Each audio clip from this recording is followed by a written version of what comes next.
2015년 장안에 화제가 되었던 한 애니메이션이 있습니다. 바로 디즈니와 픽사 스튜디오에서 제작한 인사이드 아웃입니다. 이 애니메이션은 전 세계적으로 많은 사랑을 받았고 그 사랑과 성원에 힘입어서 올해 6월에는 시즌2도 제작되었습니다. 그래서 많은 이들에게 감동을 주고 공감을 불러오기도 했습니다. 이 인사이드 아웃에는 라일리라는 한 아이의 머릿속에 다양한 감정들이 마치 생각하고 행동하는 사람인 것처럼 표현되고 있습니다.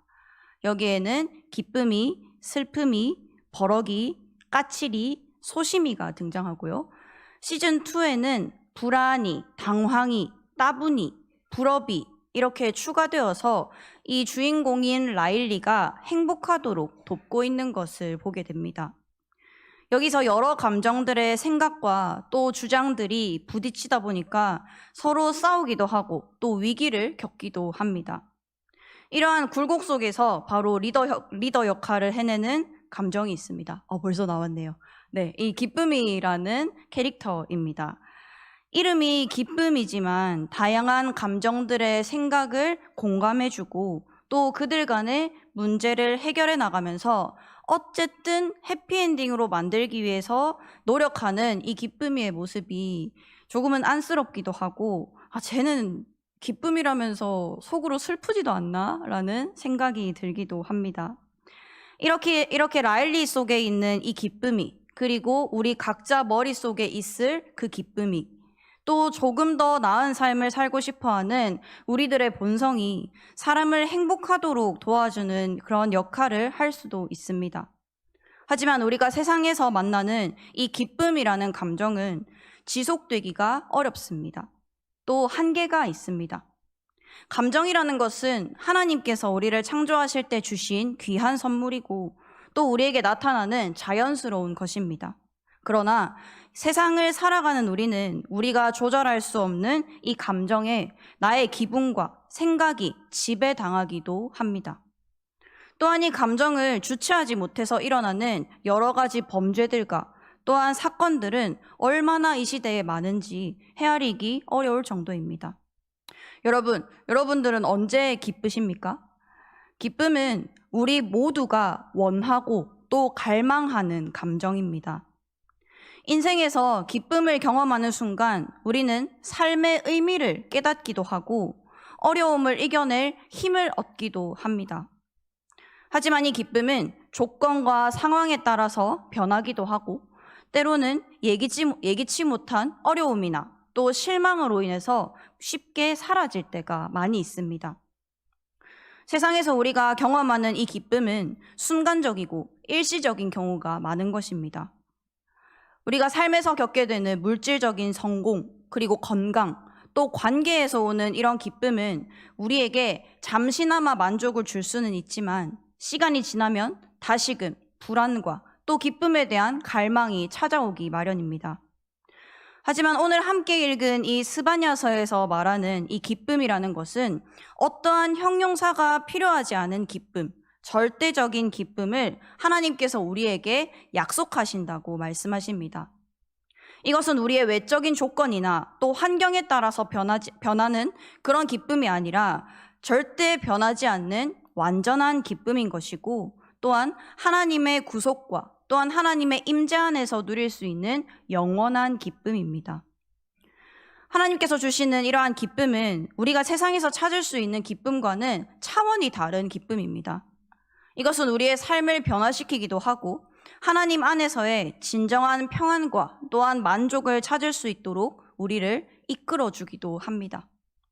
나아가 이 기쁨을 통해서 세상에 선한 영향력을 미칠 수 있도록 우리를 인도하기도 합니다.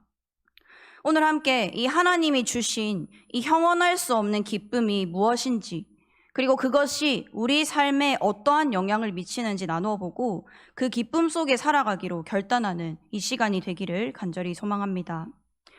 먼저 스바냐는 남유다 왕국 말기에 활동했던 선지자입니다. 이때에는 잘 아시는 것처럼 요시야 왕이 유다 땅에 진정한 개혁, 이 종교 개혁을 시도하던 때였습니다. 요시야는 남유다에 널려 있는 이방 신상들을 비롯하여서 하나님과 동일시되고 또한 하나님보다 높아진 모든 우상들을 제거하고 거룩한 성전, 여호와 하나님만을 예배하기 위한 장소로 그 땅을 회복시키고자 했습니다. 그래서 많은 시도들이 있었습니다. 우상을 깨트리고 정말로 하나님께로 돌아오고자 하는 그런 열심들이 정말로 많았습니다.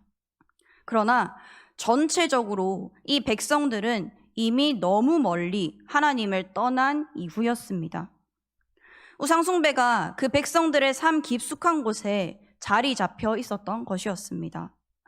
그들의 마음밭의 상태를 잘 표현해주는 말씀이 있는데요. 스바냐 1장 12절 말씀입니다. 우리 화면을 통해서 함께 읽겠습니다. 그때에 내가 예루살렘에서 찌꺼기같이 가라앉아서 마음속에 스스로 이르기를 여호와께서는 복도 내리지 아니하시며 화도 내리지 아니하시리라 하는 자를 등불로 두루 찾아 벌하리니. 유다 백성들이 마음으로 어떤 생각을 하고 있습니까? 나는 하나님과 아무런 관계가 없다. 나는 나고 하나님은 하나님이다 라면서 지금 하나님을 판단하고 있습니다. 하나님께서는 우리에게 복도 내리지 아니하시고 화도 내리지 아니하신다는 것입니다. 이 거룩한 성전으로 하나님께서 여기까지 인도하셨다는 그 은혜를 잊어버린 그들에게 우상 숭배는 너무나도 당연한 것이었습니다. 그렇기 때문에 이제 하나님께서 이 유다를 멸망시키기로 작정하신 그 계획을 변경하기엔 이미 늦어버린 지경까지 도달한 것입니다. 스바냐는 이 모든 일이 일어날 것을 예견한 선지자입니다. 깊은 우상의 구렁텅이에 빠질 대로 빠져버린 이 유다 백성들을 향해서 종말의 날인 큰 날, 곧 여호와의 날을 예언하면서 유다 백성들을 향해서 마음의 준비를 하라고 권고하고 있습니다. 그래서 이 짧은 스바냐서는 스바냐의 경고 메시지와 또한 예언이 담겨 있고, 마지막 장인 이 3장 후반부에서는 이러한 하나님의 심판 너머에 여전히 남아있는 열방들, 또 예루살렘의 소망에 관한 그 하나님의 사랑의 이야기가 펼쳐지는 것을 볼 수 있습니다. 너무나도 부패하고 또한 폭력적인 형태로 하나님으로부터 멀리 떨어져 있는 그들은 더 이상 하나님의 백성으로 여겨지지 않는 것입니다.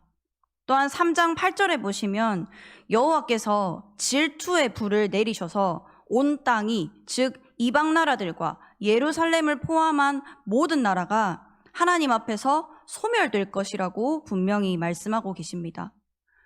그런데 여기서 이 스바냐서의 마지막 단락으로 이어지는 3장 9절 말씀은 하나님의 놀라운 반전을 보여주는 구절입니다.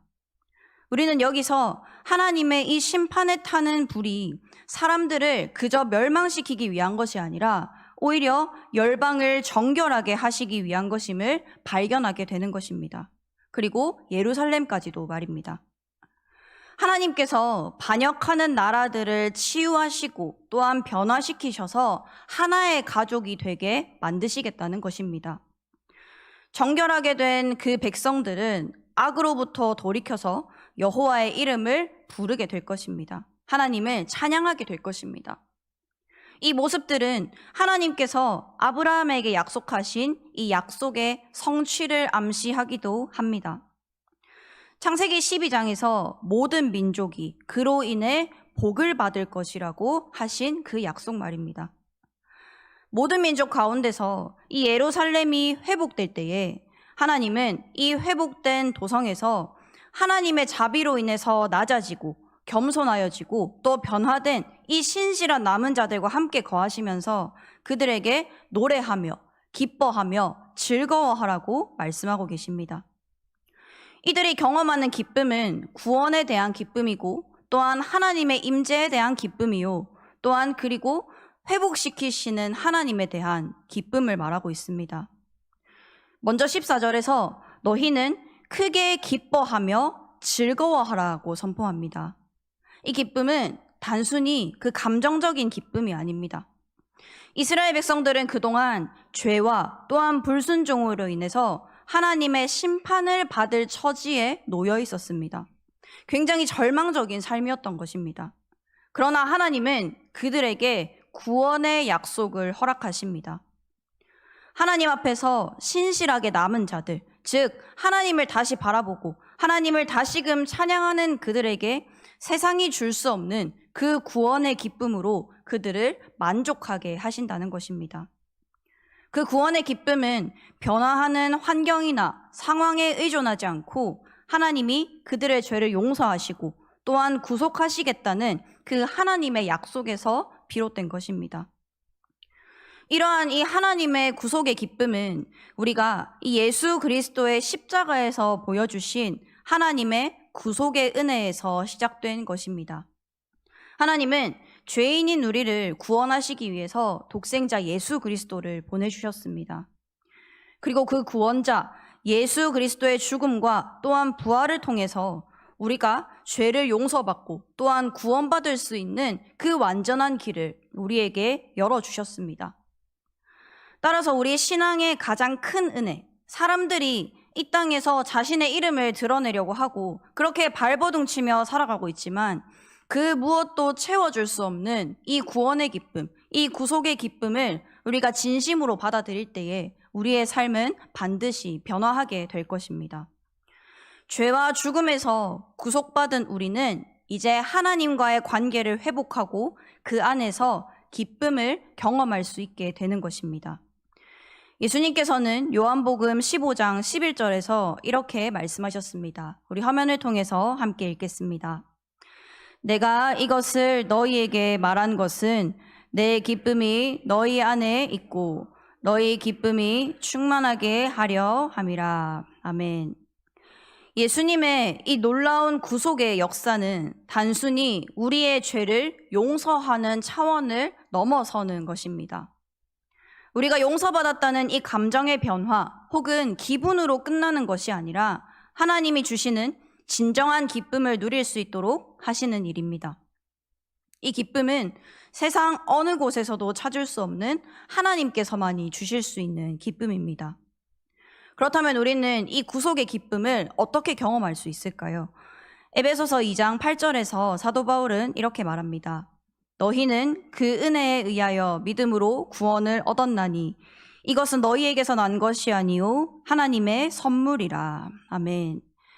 우리는 우리가 의롭기 때문에 구원받은 것이 아니라 우리가 구속의 기쁨을 누릴만 하기 때문에 경험하는 것이 아니라 오직 하나님의 은혜로 구원받았습니다.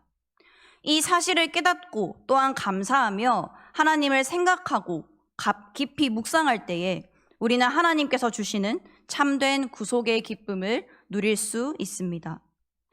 또 한 가지 기쁨이 있습니다.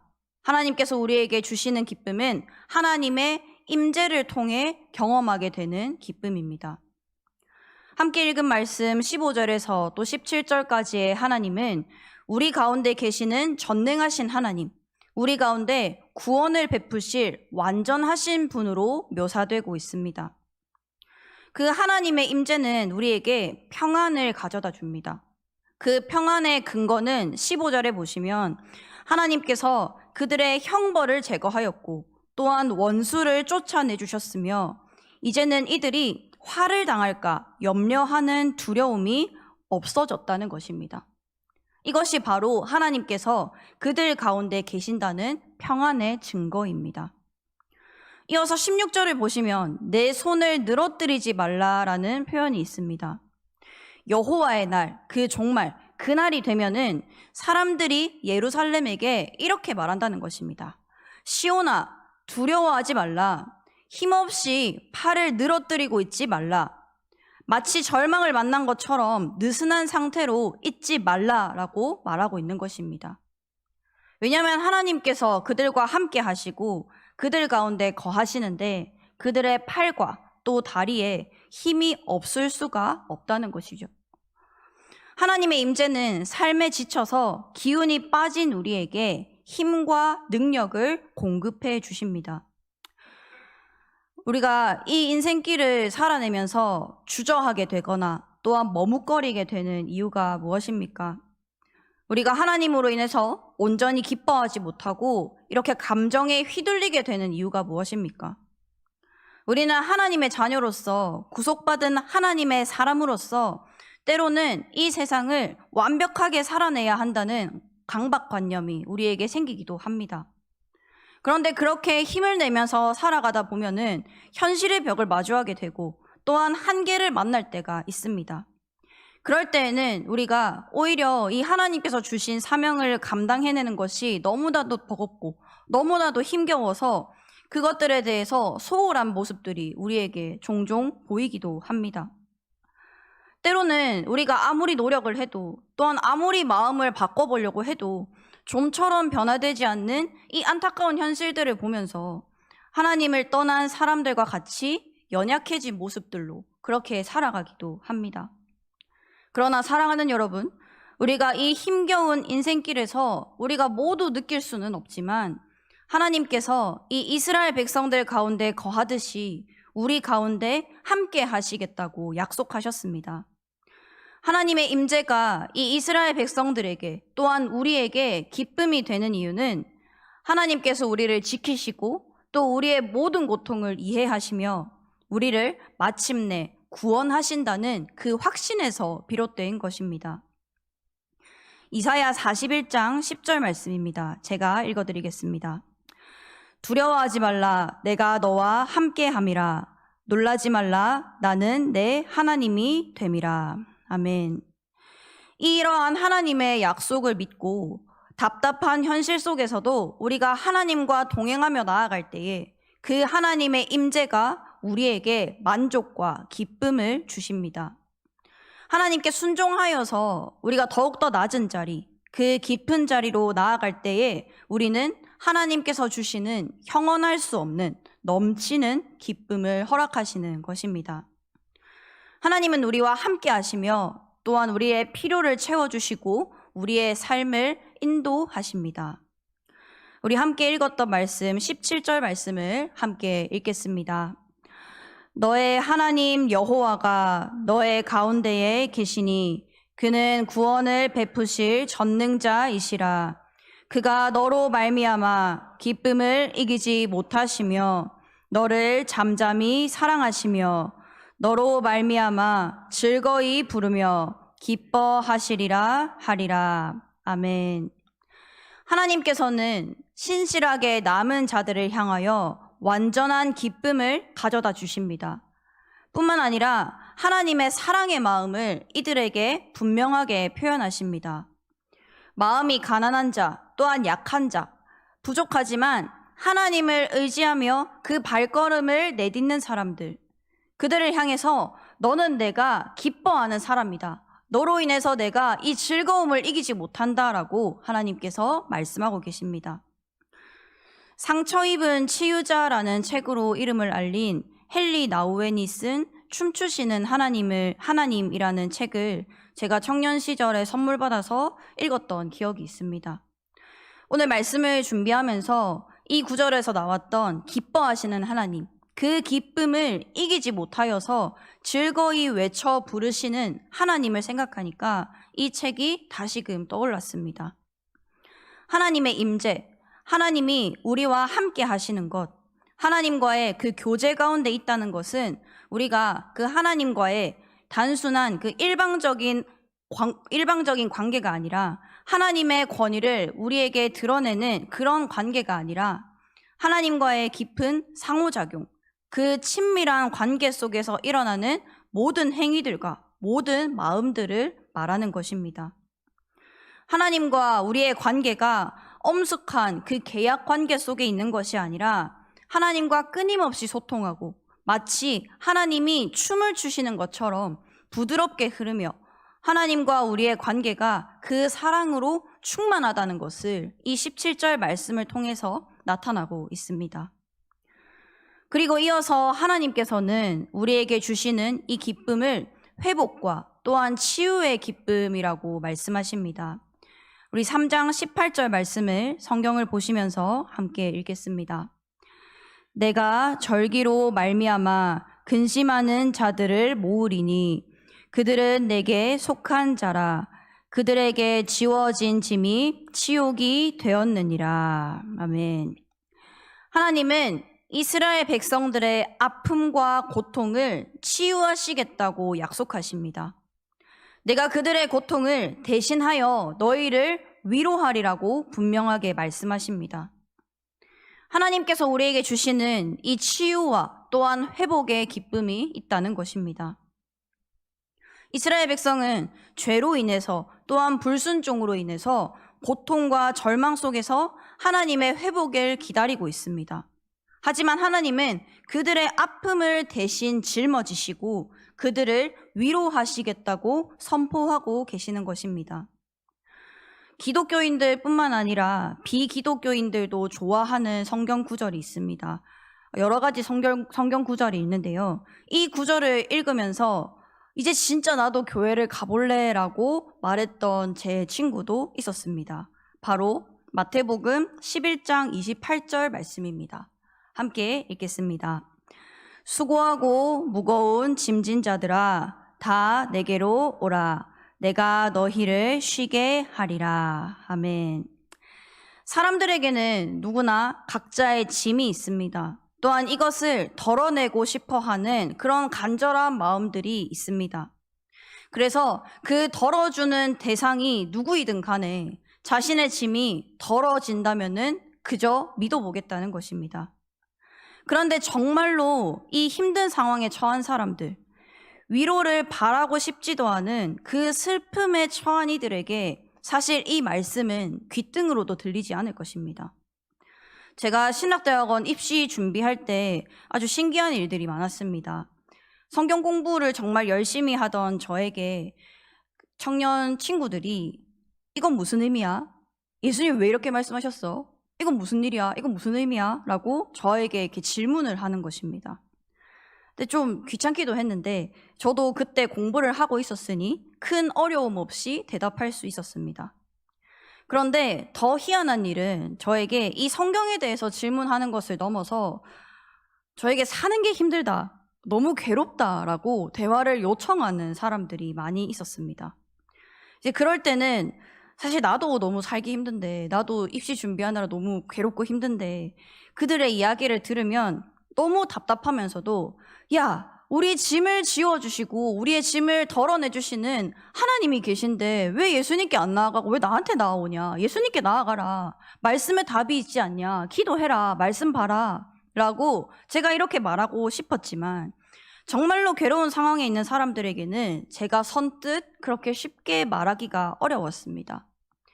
이들에게 절실하게 필요한 것은 그 상황의 짐을 덜어내는 것도 물론 중요하지만 세상이 줄 수 없는 위로, 하나님께서 주시는 참된 기쁨이 그들에게 필요했기 때문입니다. 그래서 제가 위로의 말씀을 건네거나 또한 같이 기도할게라며 그 시간을 함께 보냈을 뿐이지 더 이상의 권면의 말씀을 제가 할 수도 없었습니다.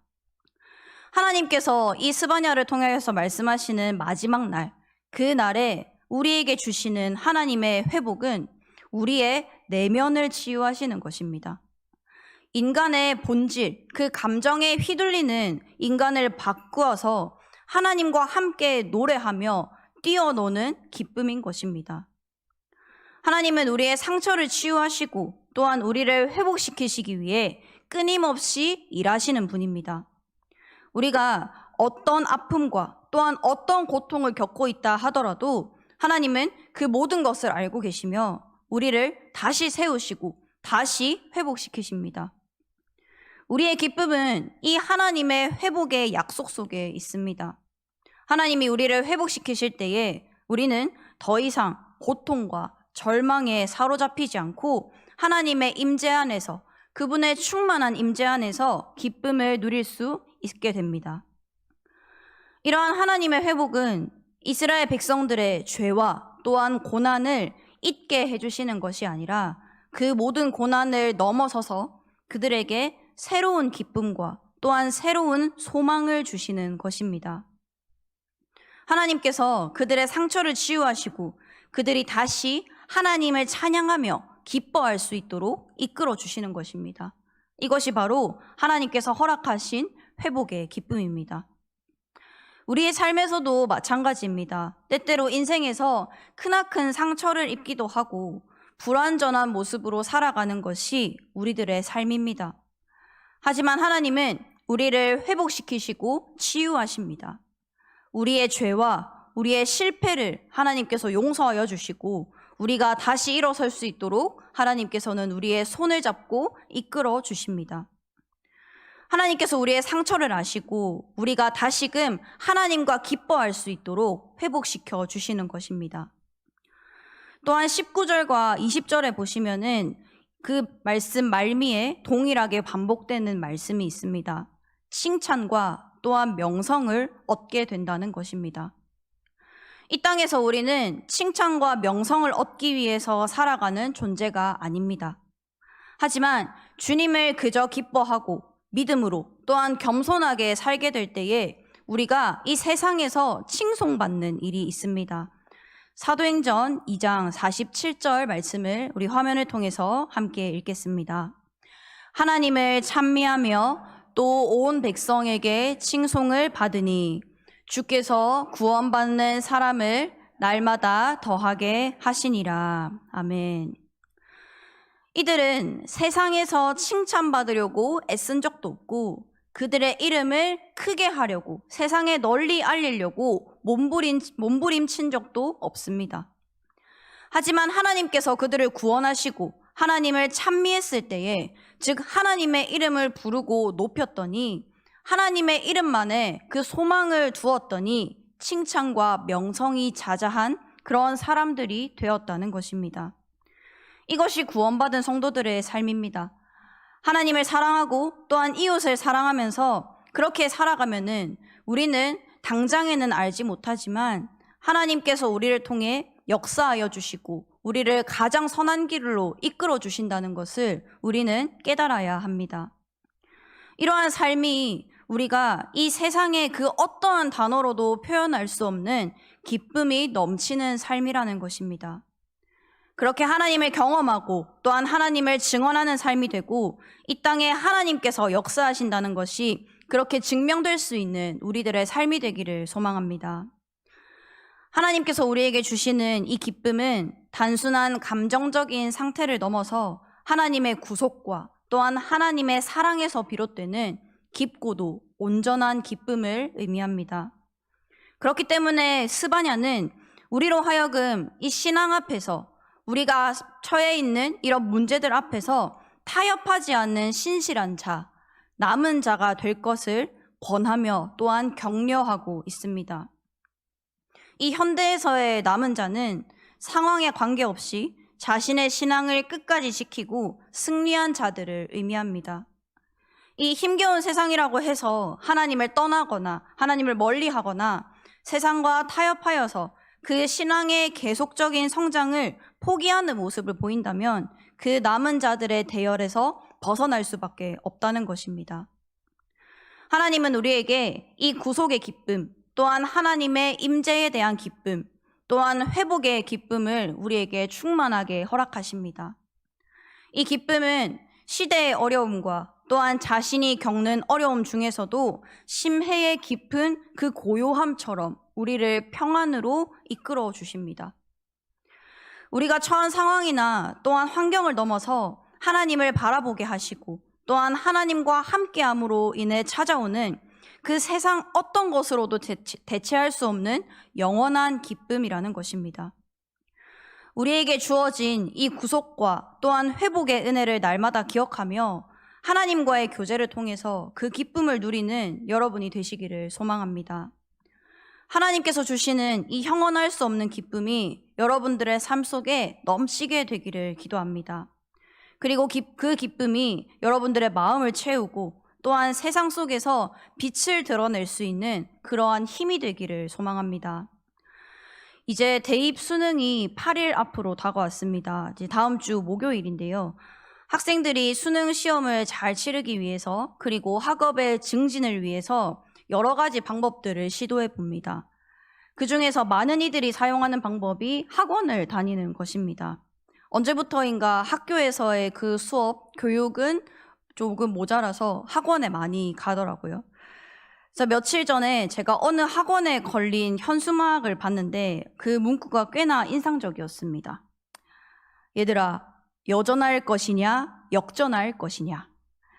세상이 주는 이 한정적인 기쁨이라는 감정에 머물면서 그 유한한 기쁨을 찾는 것에 마음을 두는 여전한 삶을 여러분 사시겠습니까? 아니면 형언할 수 없는 기쁨, 하나님이 주시는 이 구원과 임재, 그 회복의 기쁨에 우리의 시선을 두면서 하나님과 함께 역전하는 그런 삶을 살아내시겠습니까? 하나님만을 바라보며 또한 하나님과의 깊은 관계, 또한 하나님께서 우리의 죄를 사해 주시는 것, 또한 우리를 보호하시는 것, 그리고 그 완전한 회복에서 비롯된 평안, 그 큰 기쁨을 경험하는 우리가 되기를 간절히 소망합니다. 그럼에도 하나님을 바라보며, 그래도 하나님을 바라보며 하나님과의 깊은 교제 속에 참된 기쁨을 누리는 저와 여러분이 되기를 간절히 소망합니다.